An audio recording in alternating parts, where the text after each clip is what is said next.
ये सन 2019 जुलाई 2019 की बात है जब हमारा ये सैंक्शन हुआ और हमने ये शुरू किया। अभी शुरू किया ही था, अनफॉर्चुनेटली 2020 में कोविड आ गया। हम रुके तो नहीं, मगर हाँ हमारा काम जरूर स्लो हो गया। हम लोगों से संपर्क करते रहे। हमारे ही कॉलेज के एक स्टूडेंट जो पास आउट है, उन्होंने बीटेक और एमटेक हमारे ही कॉलेज से करी बायोटेक में। He was working with doctor Reddy's. उनसे मेरी अक्सर मुलाकात हुई और मैंने उनको परसुएड किया कि वो अपना एंटरप्राइज खुद करें। उनको अच्छा लगा और एक दिन वो अपनी 2-2.5 लाख की मेरे ख्याल से उनकी सैलरी उस समय रही होगी, वो छोड़कर वो यहाँ पर आ गए अपना कुछ करने के मन में लिए हुए। एक प्रोजेक्ट नल्ली भैया की गाइडेंस में उन्होंने तैयार किया। उनकी एप्रीहेंशन थी कि हमें ये बहुत कैपिटल इंटेंसिव है, इसके लिए बहुत इक्विपमेंट चाहिएगा। तो हमने कहा कितना चाहिए, सारा वर्कआउट किया। हमने कहा हम ये इन्वेस्टमेंट करेंगे तुम्हारे लिए, सिर्फ एक आश्वासन ये चाहिए कि तुम छोड़ के नहीं जाओगे बीच में। उनकी कमिटमेंट सच्ची थी और वो प्रोजेक्ट हमारा इतना अच्छा चला। नल्ली भैया की गाइडेंस के अंदर उन्होंने बायोकेमिस्ट्री से रिलेटेड कुछ ऐसे यूनिक प्रोडक्ट्स तैयार करे जिनका जिक्र मैं, क्योंकि मैं भी प्रोप्राइटरी हूँ, इस वजह से यहाँ नहीं करूंगा, मगर एक यूनिक प्रयास जो कंट्री में पहली बार हुआ।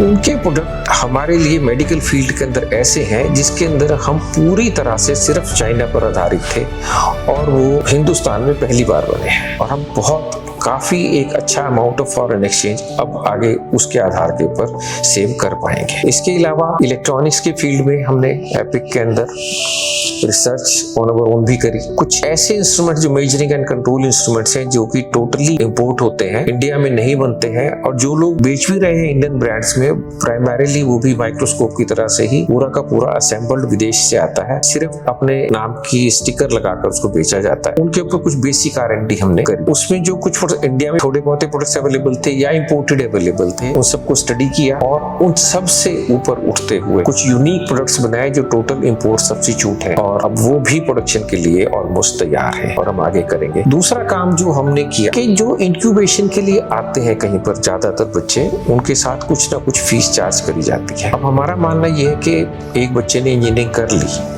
उसके पेरेंट्स ने वहां तक उसको सपोर्ट कर दिया, अब आगे वो जॉब कर सकता है, अर्निंग शुरू कर सकता है, मगर वो ना करके एंटरप्रेन्योरशिप में आ रहा है, तो वो एक देश की सेवा है। इस स्टेज पे पेरेंट्स से और आगे एक्सपेक्ट करना कि उसको उसके अंदर भी सपोर्ट करें, वो गलत है। उसके लिए समाज को ही आगे आना है।